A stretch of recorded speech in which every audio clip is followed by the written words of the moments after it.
Hi, my name is Marcus, and I am the host of Comic Corner. Along with my co-host Mason, we bring the kingdom of geekdom to light, or to darkness. Join us as we talk about heroes, villains, myths, and more things nerdy. Listen to us every Wednesday at 8 on Spotify. Brought to you by Gateway Pro Productions. All right, guys. So last week we talked about the BTK victims. We talked about the Oteros, and then we talked a little bit about BTK and what a conundrum he is. So we're going to jump right back into the stories of the BTK victims. 18 Sergeant of Central. 19 Sergeant check. Negative K, nothing further. I got a Sergeant check. 18 Sergeant of Central. 19 Sergeant check. Negative K, nothing further. Just kitty camp in the corner. 18 Sergeant of Central. 19 Sergeant check. We've got a code 187. Officers on the scene.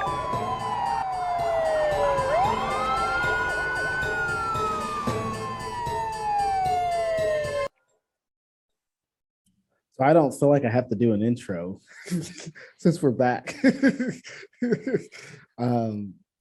With Definitely go and listen to the first episode if you're just now joining. you listening to this episode, you haven't listened to the first episode because Sarah and I are very, very good at our descriptions. So the first one's definitely going to say BTK or BTK1, and this one BTK2. So go back and listen to the original one if you have not listened.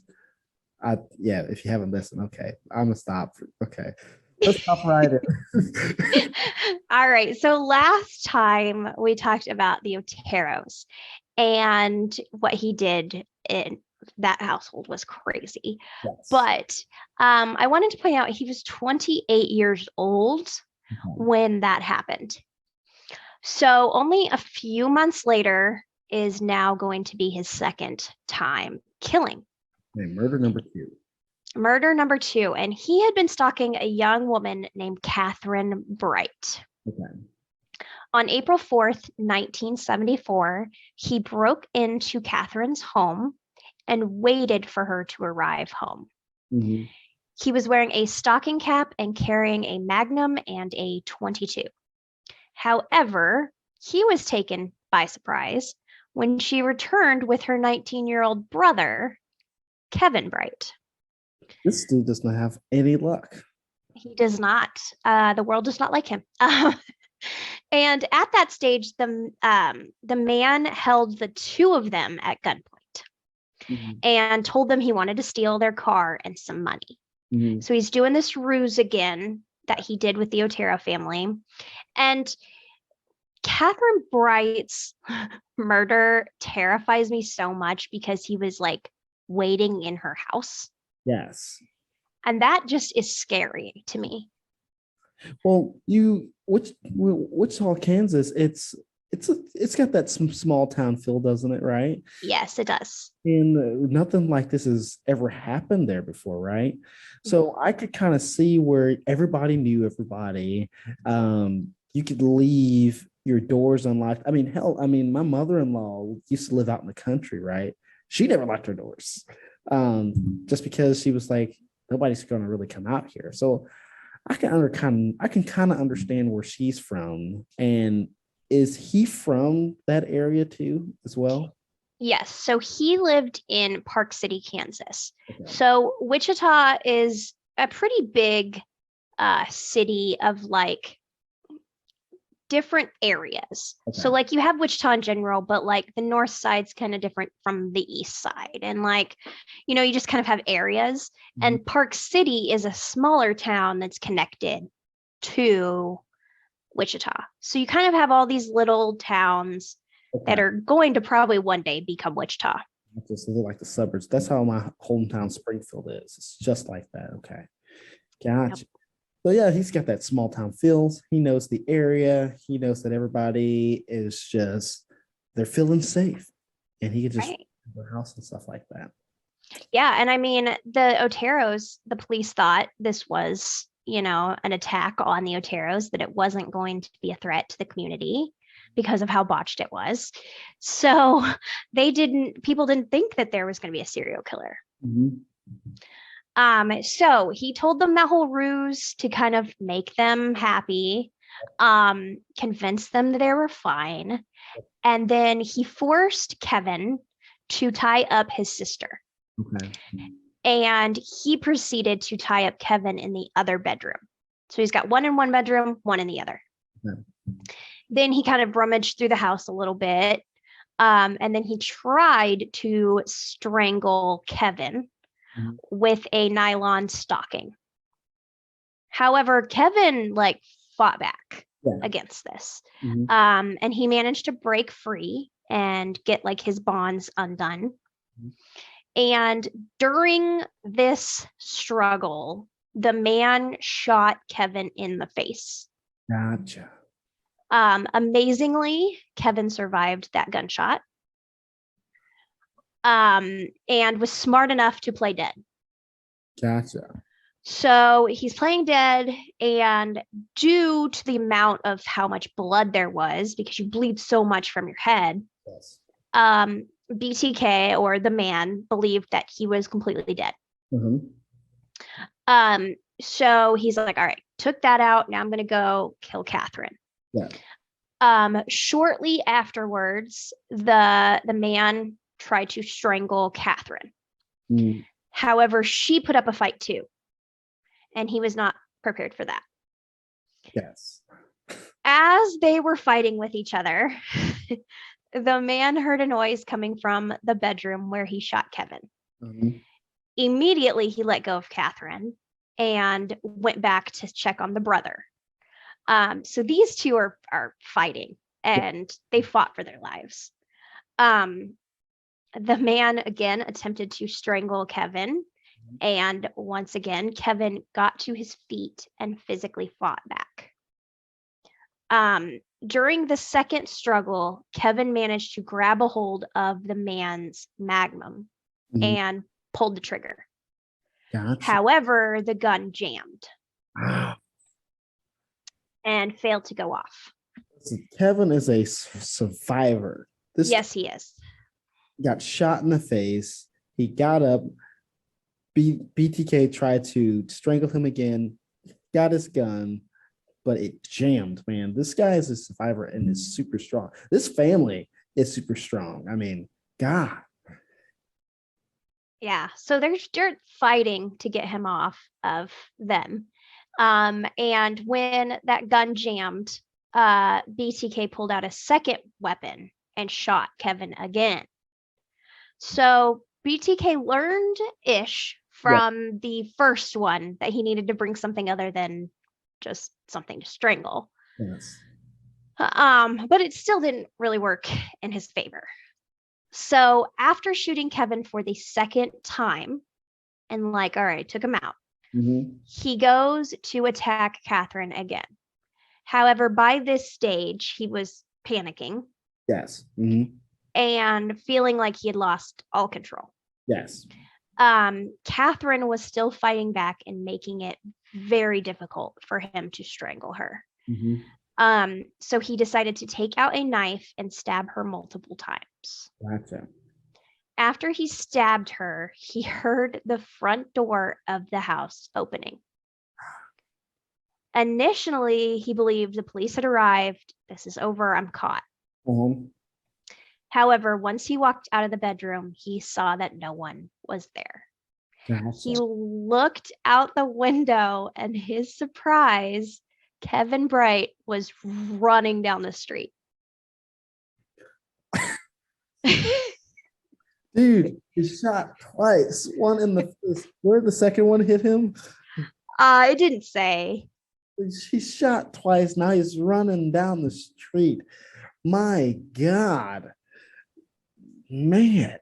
That is what a 19-year-old body will do for you, right there. Shot a couple times and still be able to in the face. Man. He's a trooper. Right. So he's running to get help, and BTK's like, oh no. Oh no. So he tried to clean up a little bit, and then he ran back to his car. which was parked 3 blocks away from Catherine's house. And he just booked it out of there. Yeah. Catherine's brother Kevin later found out that his sister died, Okay. but he lived. He said he really wished that gun would have went off, and he would have just shot BTK and killed him. Yeah.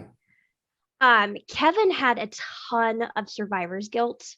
Yes. He had a hard time processing his sister's death and thinking he couldn't save her. And I mean, this dude is amazing. Yes. There was nothing more he could have done, literally. Yeah. And I can see that. I mean, dude was shot twice.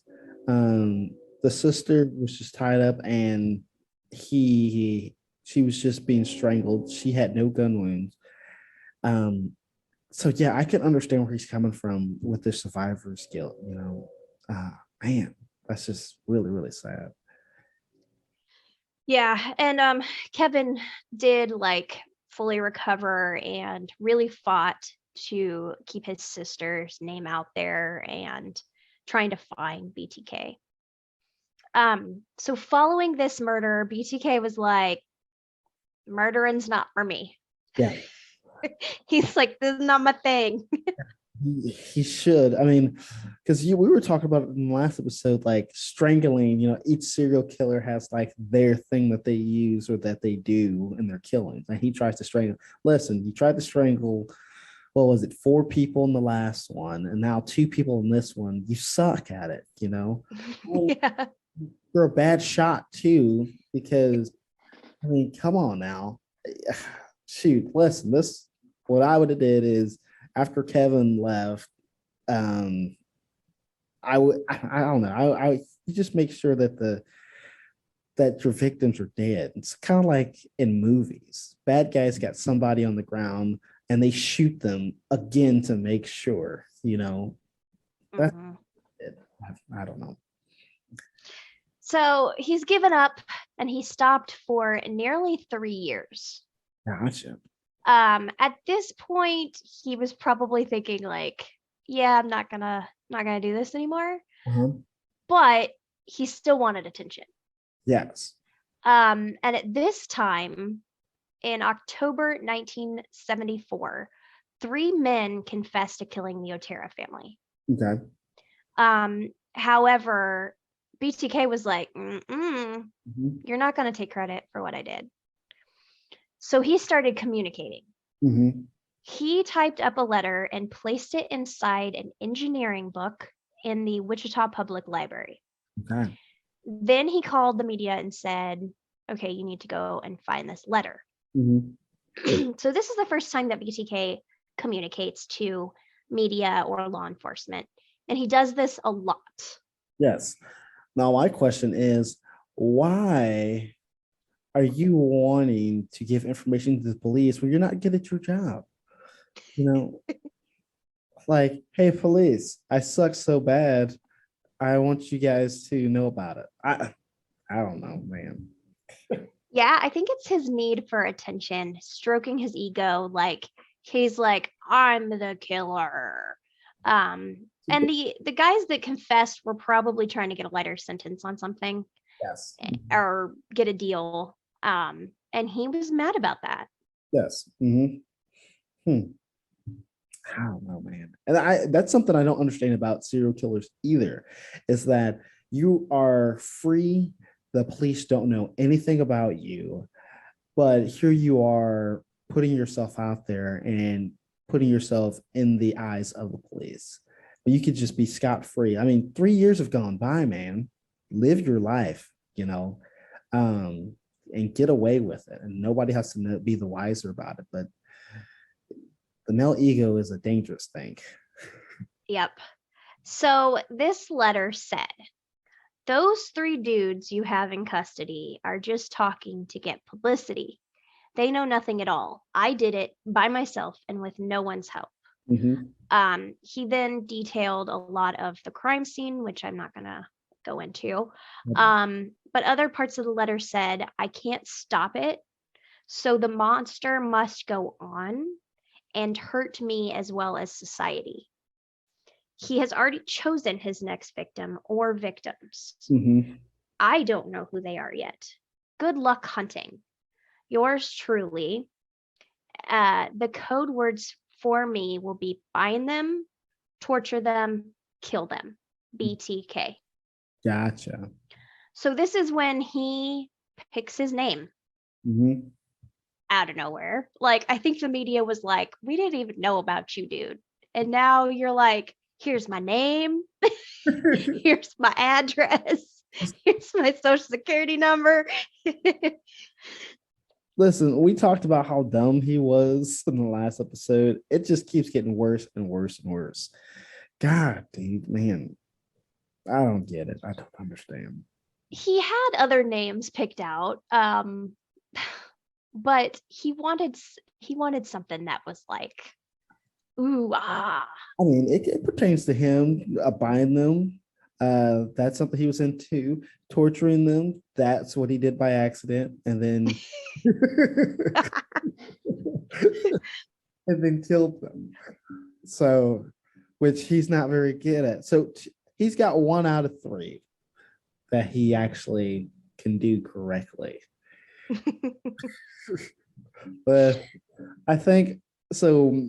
I did tell you I've heard these stories before, but I don't have the complete picture. They're slowly coming back to me as you're telling them, and hearing them like on other podcasts. I'm like, oh, he was a serious serial killer. You know, he was so bad, so bad.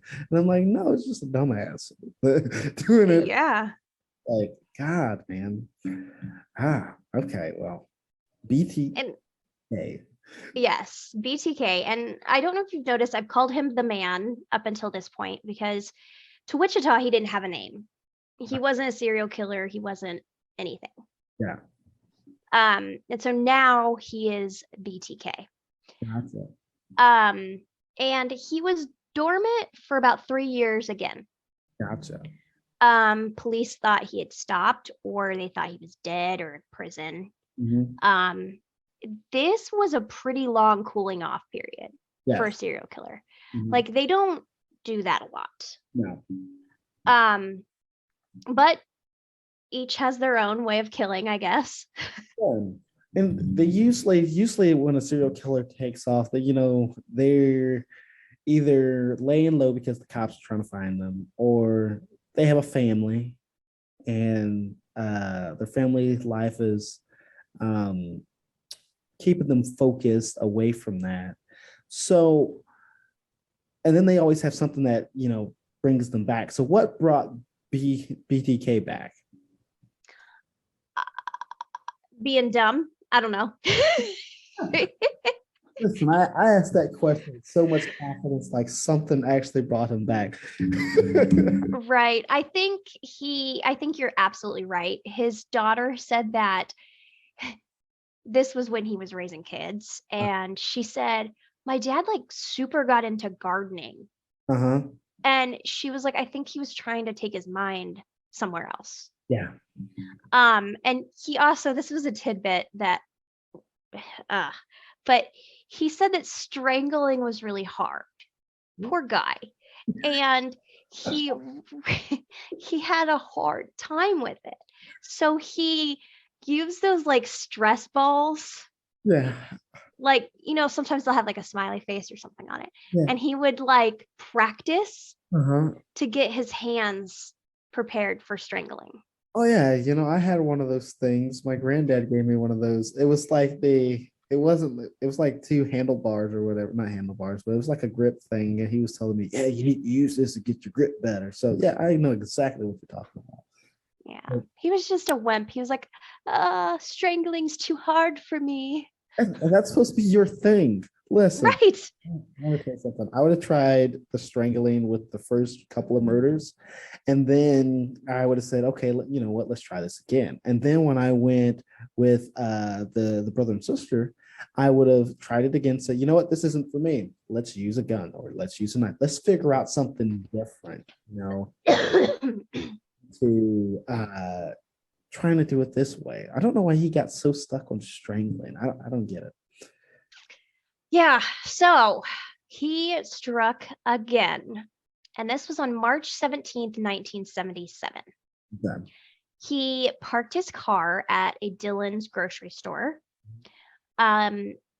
He looked for a victim and he had one set, but she wasn't home. And Yeah. he was mad because she wasn't home. So he figured he'd just take a stroll around the neighborhood and try to find somebody else. So unprepared, impulsive, completely dumb. Sounds like our serial killer. Yeah. This day, Shirley Relford was homesick with her 3 children. She asked her son Steve to go down the block to the grocery store to get her some soup. Mm-hmm. And he was like pretty young, but he was the oldest of the 3 kids. Okay. On the way back, Steve was stopped by BTK. Mm-hmm. They made small talk, probably about the weather, and then Steve went to his house. BTK followed him. He knocked on the front door, and when Steve and his brother answered it, he knew this was his opportunity. Yeah. So he forced his way in. He showed that Magnum handgun. Yep. Once inside, he pulled down all the blinds of the house and turned on the television. At this point, the children's mother, Shirley, came out of the room and was shocked to see this strange man in her house. Yep. Although he attempted to tie the 3 kids up, he realized that was going to be too hard. Yeah. So he put them into a bathroom, put some toys and some blankets, and basically like shut the door and made it to where they couldn't get out. Gotcha. He pushed one of the beds also against the bathroom door. Okay. Once the kids were all away in the bathroom, he tied Shirley to the bed, put a plastic bag over her head, and then strangled her to death using a rope. Gotcha. The 3 children were shouting and banging on the bathroom door the whole time the crime happened. The little boy, I can't remember what his name was, that went to the grocery store, Steven. He saw everything. He like looked through the peephole and he said he basically saw his mom die. And he just had a really hard time growing up after that. And I get it, seeing that is traumatizing.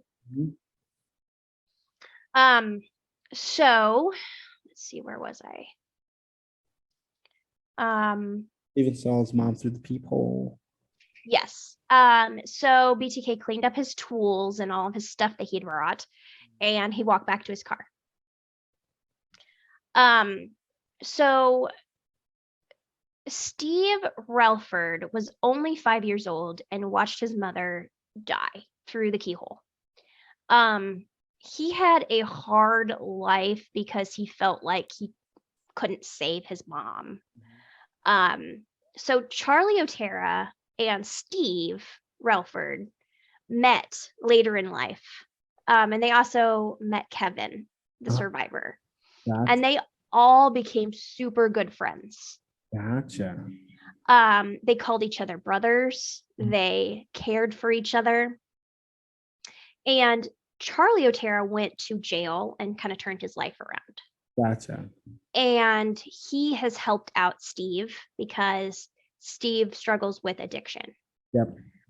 And so he'll like bring him like blankets and food if he needs it. And it came out of tragedy, but the 2 kids and the 3 survivors all became really close out of that. So that was just kind of a little tidbit. Like they really are very close now, which is kind of good. Yeah.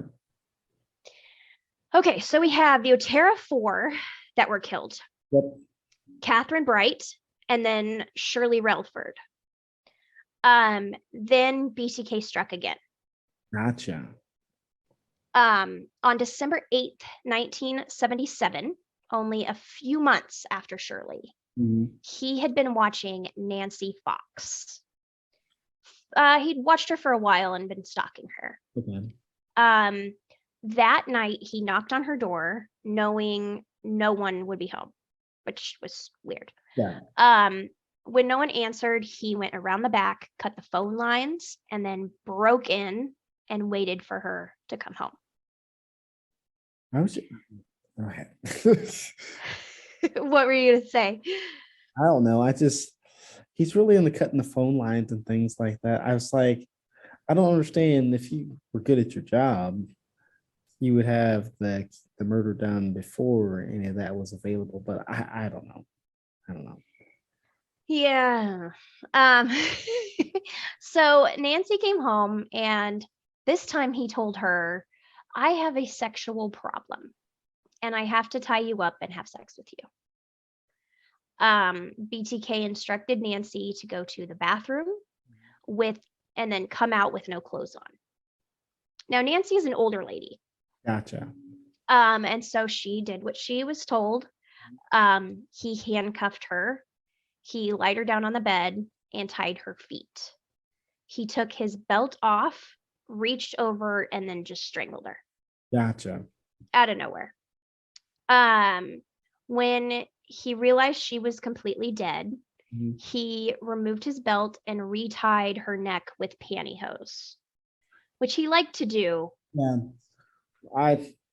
Because I noticed that when he was doing that with Kevin, he did that, and I was just like, I didn't think it would be a good material to use, but I guess it's working for him, kind of.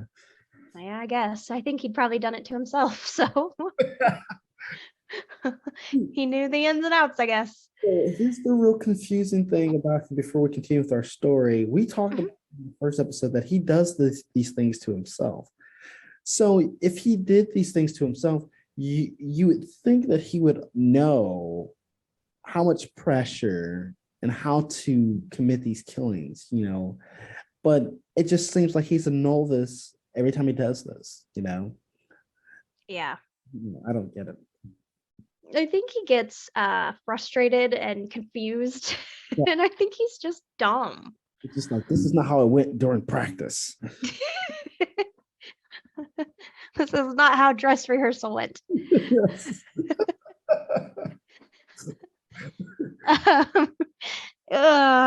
He's so gross. So anyway, he tied her up with pantyhose, and then he pleasured himself. And then he went through the house and kind of like took some items, cleaned up, and left. So Nancy Fox was the next one. And then on January 31st, 1978, he sent a poem to the Wichita Eagle. Okay. This poem was for Shirley. And he sent it to a television station called Cake in Wichita. And he claimed responsibility for the murders of the Otero family, Catherine Bright, Shirley, and Nancy Fox. The poems described how he wanted to kill Shirley's kids and how much he liked killing. It was pretty gross because he mentioned a lot about Josephine, who was the one that was hung in the basement. So he was just gross. He just liked to relive it. Yeah. And talk about it. Which a lot of serial killers love doing. Taking pictures, revisiting the murder scenes and everything like that. Yeah. So now at this point, Wichita police came out and said, all right, guys, we have a serial killer. This is BTK.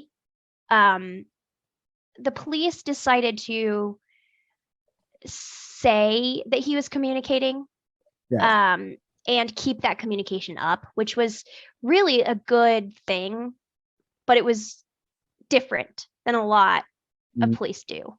Yeah. Okay, so then he took another break. So he's got a break again. He tried to kill a woman named Anna in 1979, but she didn't come home. Mhm. And he was tired of waiting. So he left. He later admitted that he was very mad that he didn't get to kill her. I don't know. It's not very good, this whole stalk. He's not just very good at anything, because the whole stalking thing, it just seems like you tell me that he's been watching the person for weeks on end. And then it just so happens that the day that he tries to do something, something always happens.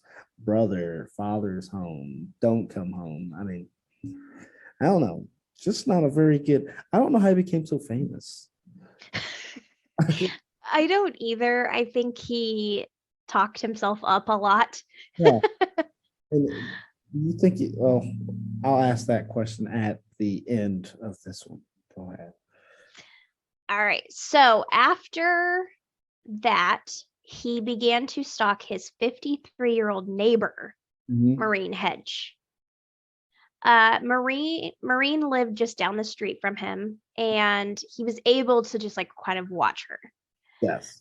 On April 27th, 1985, he pretended to go bowling. He told his family that's what he's doing. But instead, he got a taxi that dropped him off in his neighborhood. He found her car in the driveway, but he thought she wasn't going to be there. He went around the back and snuck in. He checked through the house, but she wasn't there. Then he heard a rattling and hid in one of the bedrooms. Maureen returned home with a male visitor. He waited for this man to leave. Yep. Then he waited till like early this next morning, snuck into her bedroom, flipped the light on. She screamed, and he jumped on the bed and just strangled her to death. This is not a good time to applaud, but it's like he did it successfully. God dang it, man. But did his family think he was just bowling all night? Like,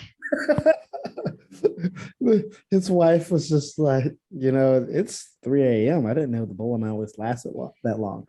But when was this? Was this kind of what? This is kind of like 90s and stuff now? Or are we in the like late 85? 85. So about that time, I mean, we still were in that time where it was just like, women were, it was still that time where like, I'm going out, woman. Okay, kind of a deal. And she probably just didn't ask any questions. She's probably excuse me, she probably got suspicious, but probably thought he was cheating.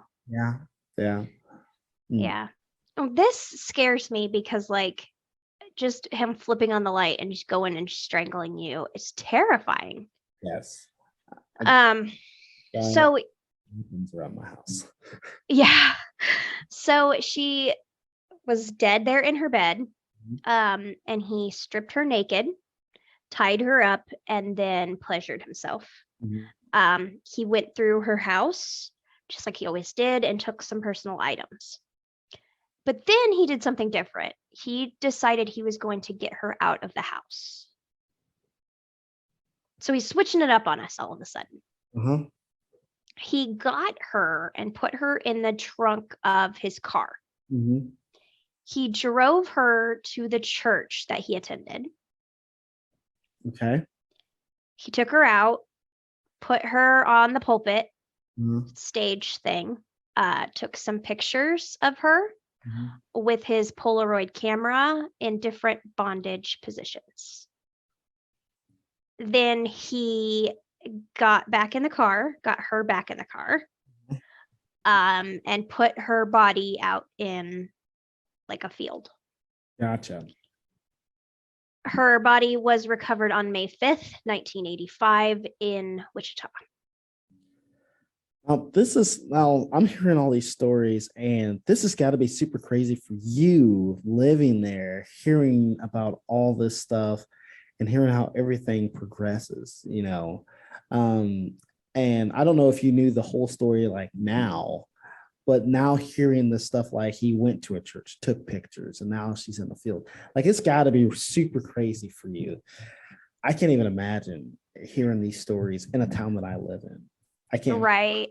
I know a lot of people take like pictures of the church and like drive by and they're like, that's where it happened, and it's just weird that he decided all of this. Yes. And it's scary. Yes. I can't. Because it's just like a normal guy who goes to church, says he's religious, and then does this. Like, what? It's like, I think these pictures will be nice, have and sitting there up at the pulpit. Oh. Okay. Listen, sir, let's take a break, do a quick ad, and we'll be right back after this. I need some time to process all this.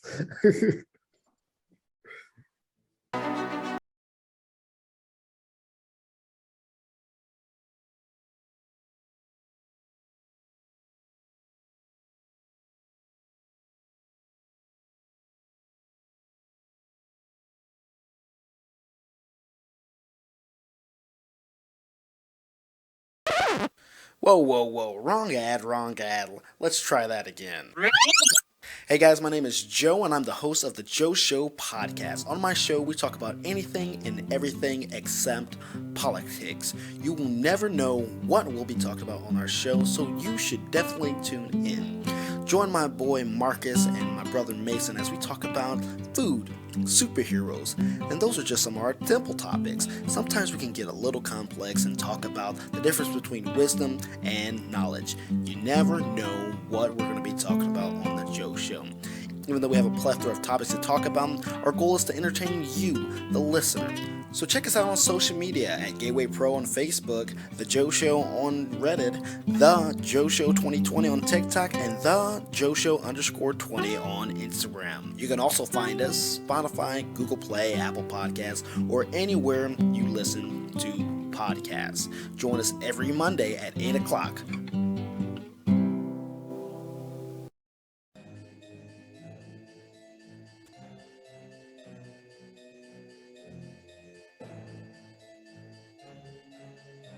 And we are back with more about BTK. I don't know why I have to keep saying it over in my head because I want to mess it up so much. So let's get right back into it.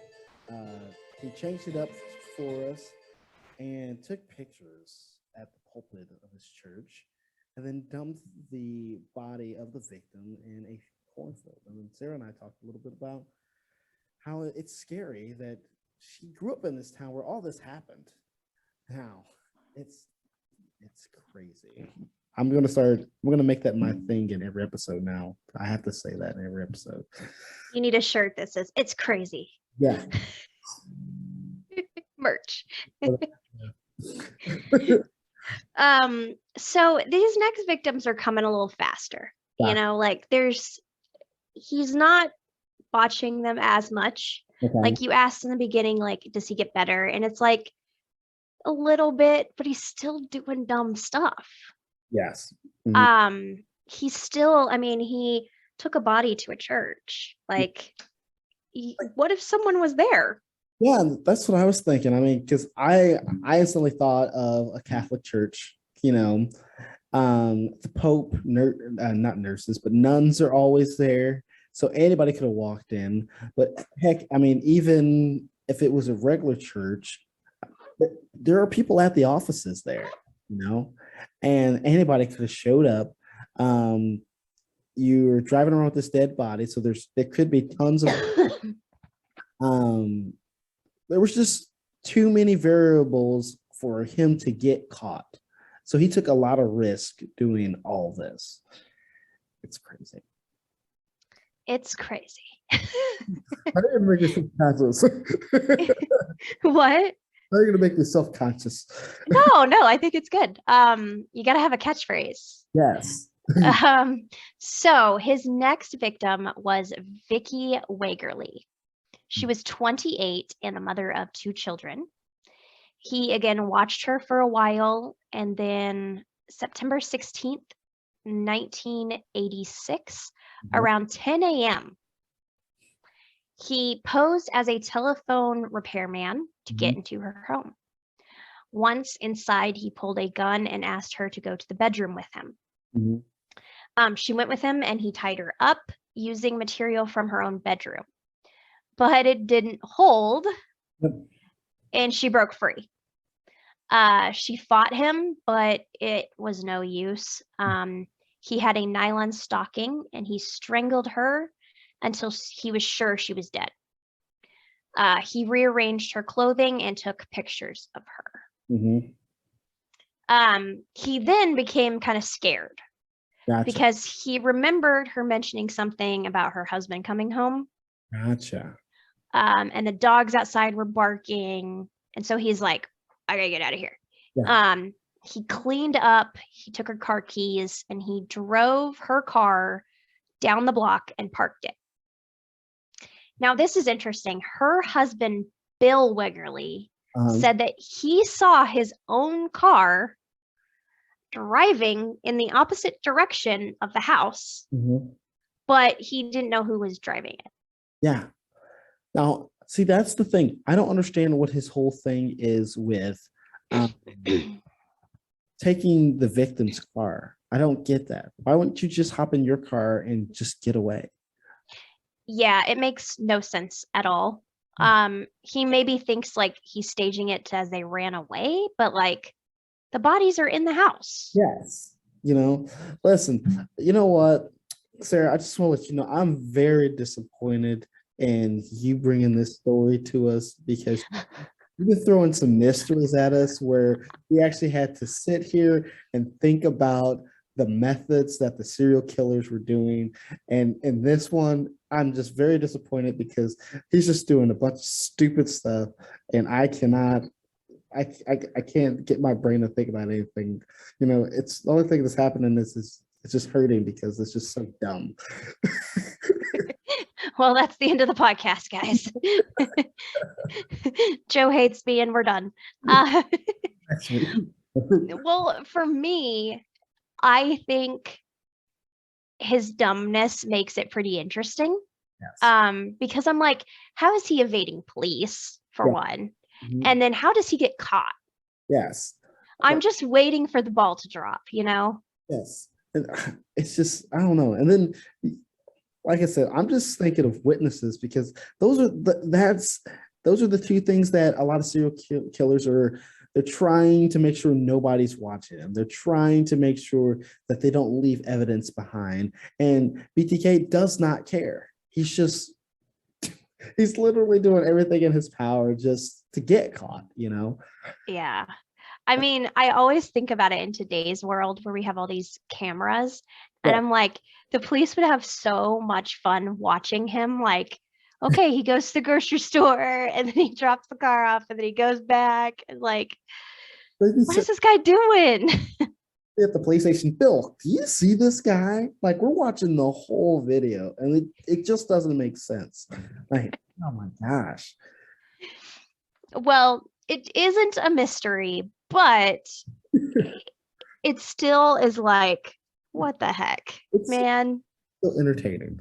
It is very, very much so. So, her husband sees the car. He goes home and he sees his 2-year-old son playing by himself and his wife dead. So BTK fled thinking that Vicky Wagerly was dead. Yes. But she wasn't. Paramedics arrived and tried to revive her, but despite all their efforts, she didn't make it. Okay, gotcha. So he just didn't finish the job. Yeah. Which is stupid. Because it's just torturing. It's just leaving these victims for so long going through all this pain. Mhm. Would somebody get, would he get charged for those murders? Like for the torture and stuff like that? Would he still get, I mean, he could probably get his attempted murder, but would he get charged? No, I guess no, because he actually didn't kill anybody. Sorry, stupid question. Go ahead. Yeah, I mean, like with Kevin's, like he, shot him and it would be attempted murder, but it wouldn't be full murder. Mhm. It's kind of just messed up. Mhm. But anyway, so BTK now is like, okay, older women are easier. Yes. So in 1991, he began stalking a 62-year-old woman who lived pretty close to his house, just a couple blocks. And her name was Dolores Davis. On January 19th, 1991, BTK went on a camping trip with his Boy Scouts. Okay. So he is a Boy Scout leader. Go ahead. I was in Boy Scouts. Okay.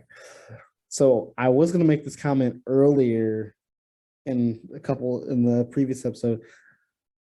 His knot tying skills aren't that good.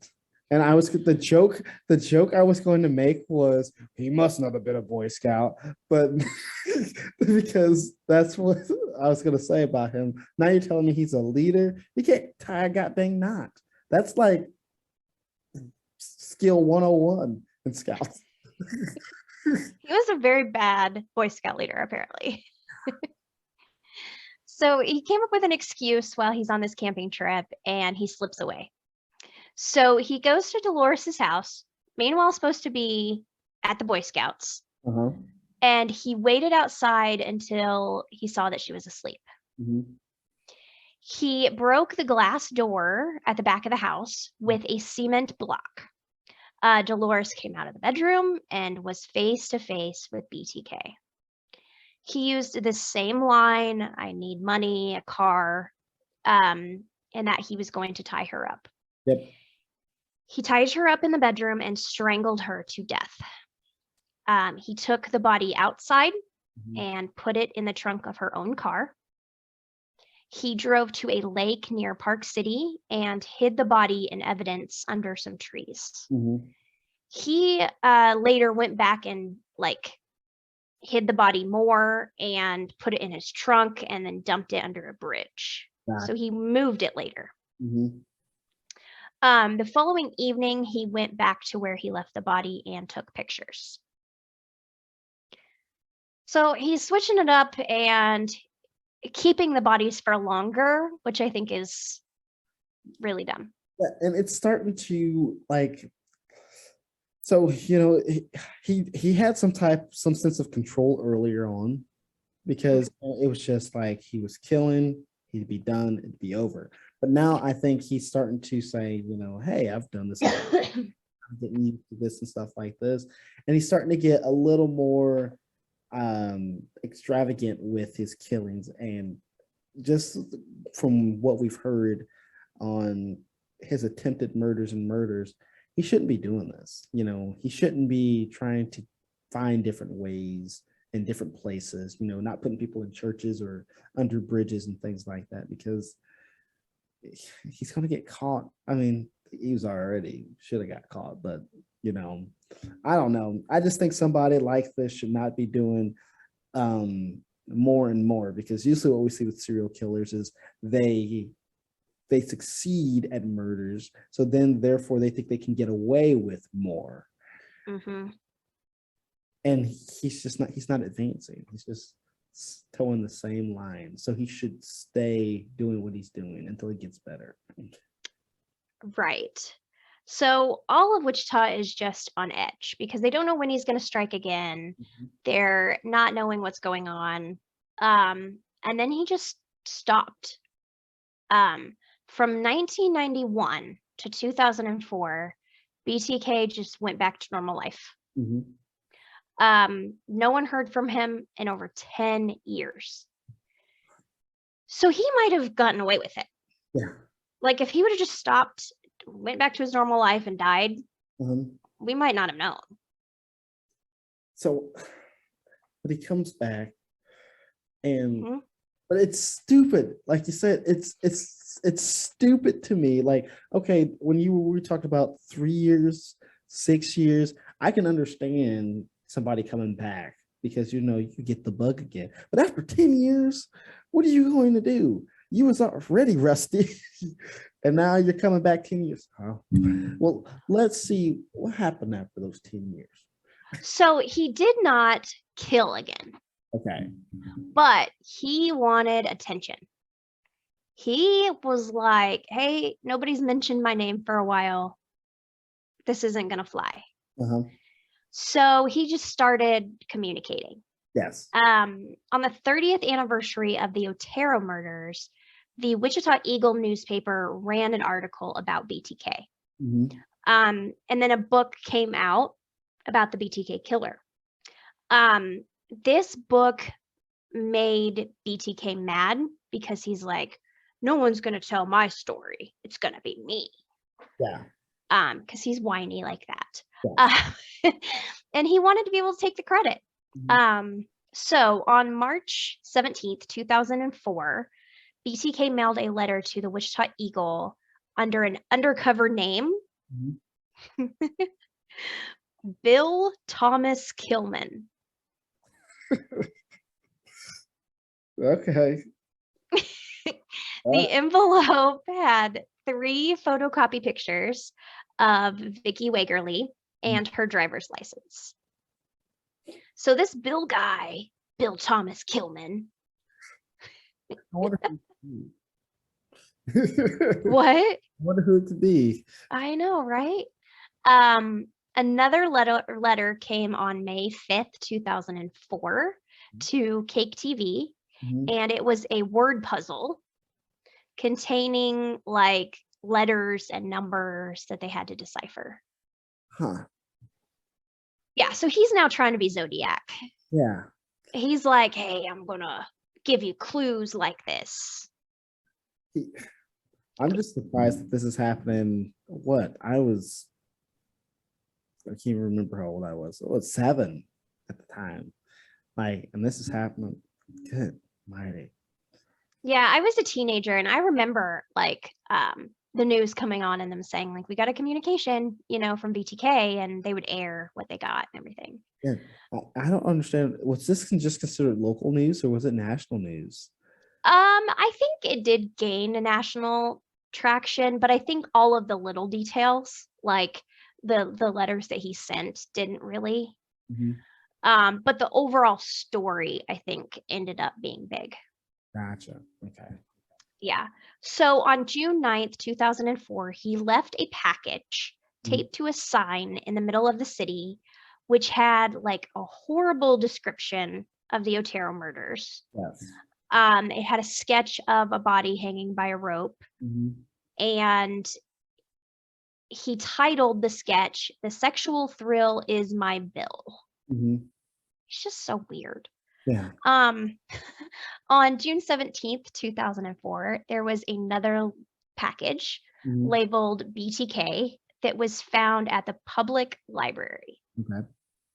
In this letter, BTK explained that time was running out for him and that he wanted to wait for the right time to basically strike again. Mhm. So he's threatening, but I mean, he's older by this time. Yes. There's no way you're going to kill again. I mean, you were bad at it when you were young, so. True. The 5th item dropped by him was October 22nd, 2004. It was found by a UPS driver. Michael. There was a collage of children with bindings drawn on them.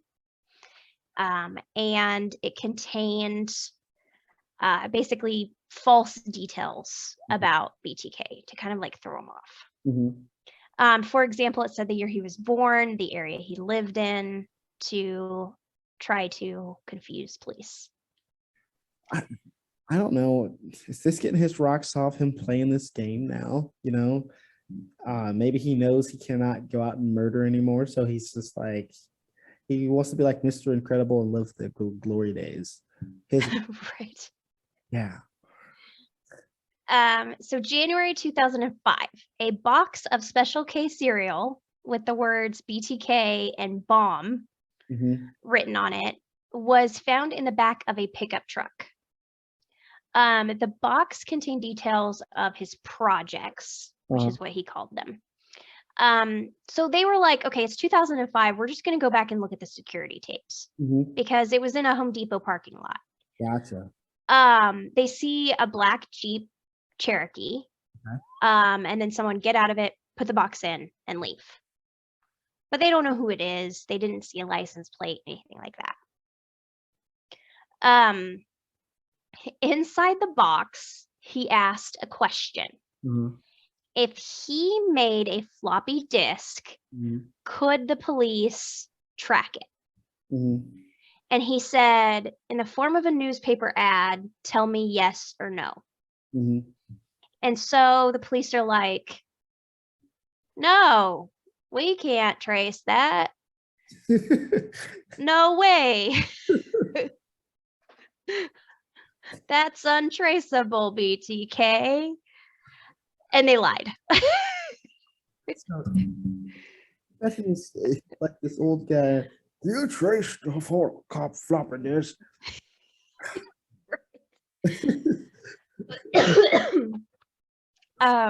So the police are like, dude, this guy's gonna mess up. Yeah. Mm-hmm. So the next clue was found January 25th, 2005. Mhm. It had a doll with a rope tied around its neck. It wasn't like anything too crazy. The 10th communication was a postcard that arrived on February 3rd, 2005. And this said, I'm going to send you a floppy disk. Huh. So the police are like, yeah, got him, you know? Out of stupidity. 13 days later, February 16th, 2005, a basic cable place Uh-huh. found a package. A gold necklace medallion was in it. A novel and a floppy disk. So the police are like, oh my goodness. They put the floppy disk in to analyze it. It traced back to Christ Lutheran Church in Park City, Kansas. It's somewhere now. So they're like, okay, so the floppy disk came from a church. Uh-huh. So under the name Mm. was the word Dennis. Gotcha. Dennis. They're like, who is Dennis? So the tech guy was like, let's just Google. So he Googled Christ Lutheran Church, Park City, Dennis. Boom. The name of the president of the church was Dennis Rader. So they're like, got him. Uh-huh. The investigators drove past his home in an undercover vehicle and saw the Jeep Cherokee. Gotcha. So they're now like, boom. But they can't really do much because they have to have proof.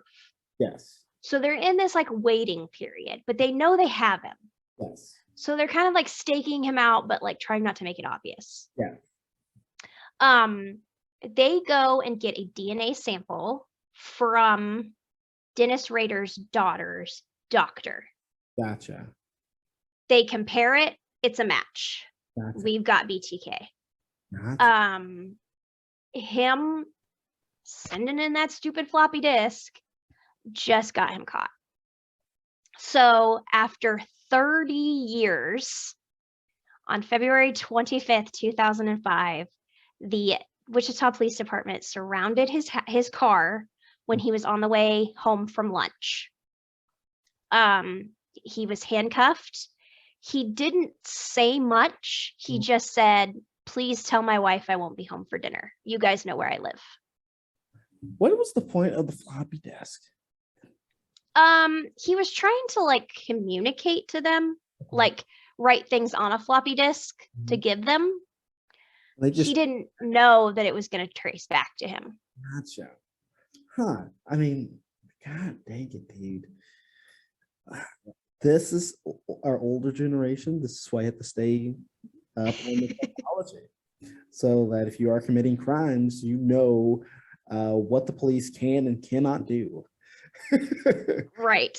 And I mean, way to go to WPD for being like, we have like saying like lying to him, basically being like, no, we can't trace you. No way. I didn't know that you could trace anybody with a floppy disk. Yeah, I mean, it didn't say like an IP address, Yeah. but it had his name and the church, and it just all came back to him. Gotcha. Maybe that's why he did it in the church, because he was the president and nobody would suspect. Earlier when we were talking about he took the pictures of the victim in the church, nobody could say anything to him because he's the president. He's always there. Yeah. So the same day, Dennis Rader was arrested.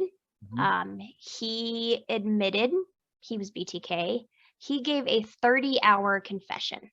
This dude loved to talk. Yeah, more than we do. Yeah, which is a lot. On March 5th, 2005, the public was finally able to see BTK. And I think everyone was like, yeah, let's see this like gross, disgusting serial killer. And it was just a Midwestern dad. Like, he was just a frumpy dude. Just like, what? And we were like, this is this evil child killer and rapist. And it's just like, he just was gross. I'm looking up pictures of him right now so I can see what he looks like.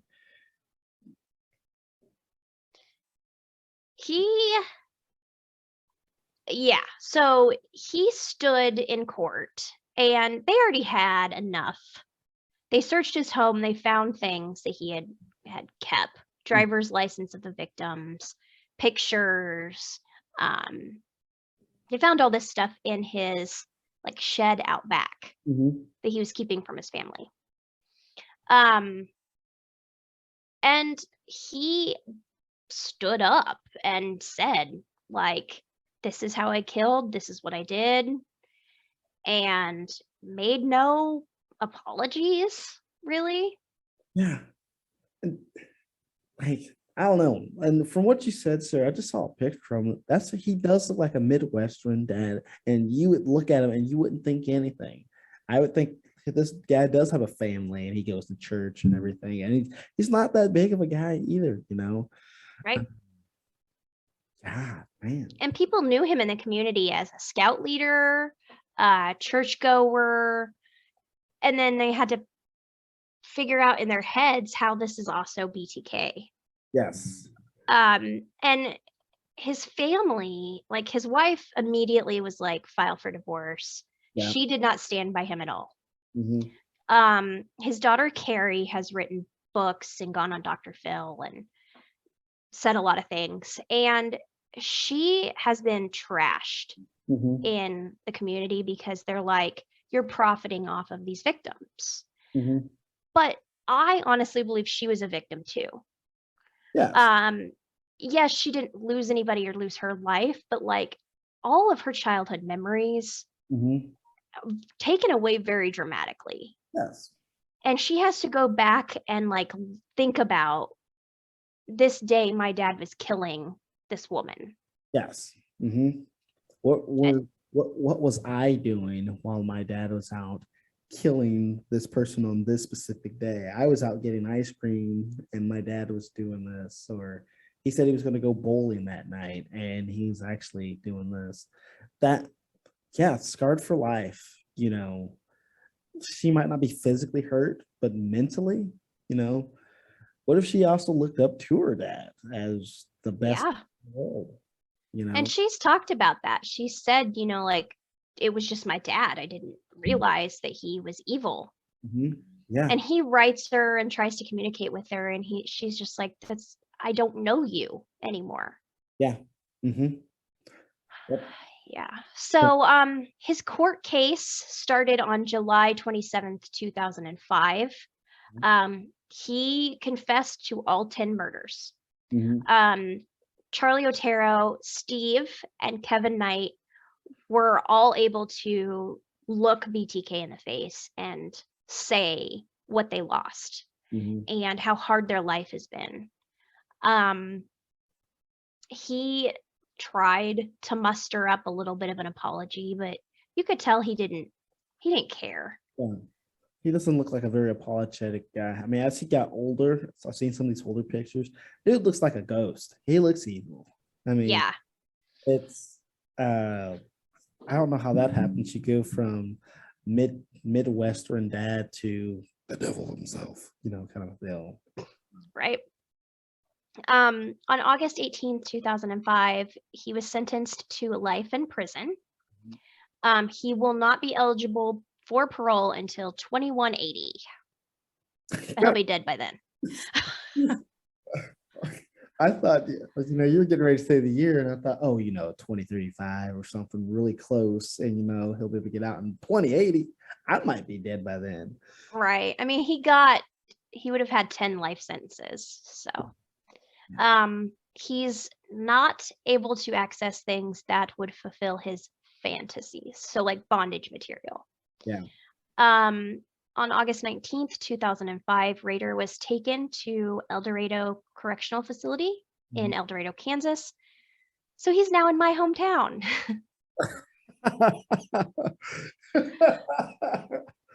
And I distinctly remember watching the court, like him stand up in court and confess. And it was crazy, like to see this guy that isn't like a serial killer saying that he strangled all these people and knowing he was right there in the community and we wouldn't have known. And it's the same thing with like Ted Bundy. Everybody talks about how he was a good-looking guy who also was well-liked and was charismatic and stuff like that. And nobody ever thought anything of him like that, And like we said earlier, I just think that serial killers know how to compartmentalize, and separate their lives. And it just gets caught up, it catches up with them. And this dude, this is completely his fault. Listen, he was so lucky. He was so lucky throughout his whole serial killing career because he did a bunch of dumb stuff, got away with it, and he's his own, demise by doing something stupid because you want your name back in the paper and stuff like that. You could be out right now, just I did that, and nobody knows about it, but you had to get a big head and look at work out. So yeah, and so the last thing I wrote in my notes was this man claims to be so evil, and he is, but he's also a coward, and I really hope death on him. Yes. Because I was watching the interviews of Charlie Otero and Steve and just seeing the hurt in their eyes. And they got overshadowed too because BTK was this larger than life serial killer. Yes. And the victims get pushed aside. Nobody knows Charlie Otero's name or the victims' names. And so I tried to make it a lot about them. I know the BTK is interesting and he's dumb and like we can make fun of him. But there's also people who really lost everything. Yes. Due to this man. And I hope he gets what he deserves. Yes. And if you guys haven't noticed already with this podcast, we don't really touch on the killers. This is like our first time we've actually touched on an actual killer, but mostly we talk about the victims and their stories. Because like Sarah said, nobody knows anything about these people. We only hear about the murderers because they are the ones who do it. We don't hear about the victims and their families and their lives before and their families after this happened. So Even though I found this very interesting with BTK, I do like it when we talk about our victims, you know. It's hard for me to write a serial killer case. Yeah. I talked to Joe about this before. I was like, I struggle because I have a method of writing that tries to highlight the victims, Mhm. and I struggled to figure out the format of how I was going to write this and make it, suspenseful and also bring you something different, and hope I did a good job. But I do want to focus this podcast a lot on the victims. So we'll be talking a lot more about victims Yes. than serial killers. Yeah. And plus it's a lot of work. It took It up is. 2 episodes, and we've got over 2 hours worth of material right here for you guys. So Yeah. yes. Sorry. But yeah, I enjoyed it. I hope you guys enjoyed it. If you guys are, wait, you don't have any more, do you? Nope, that's it. Then we'll go to my little spill. If you guys like us, you can find us on Facebook at Code 187 and Instagram at Code 187 YT. Yes. And all of them are listed below on YouTube and on Spotify. You know what? I need to just stop. I'm so used to doing that with my show. I'm gonna stop. And just listen. You guys are watching this on YouTube, go in the descriptions and click there. You got to find all our socials. Same thing with Spotify. Go into our descriptions. All our socials are there. Check us out. Check out our Facebook page, our group that we have where we actually sit down and talk about cases that are going on and things like that. And it's just a really good group. And you get most of our information off our Facebook page about what's going on here. So for now, we're headed out, and we'll see you guys later. I'm Joe. And I am Sarah.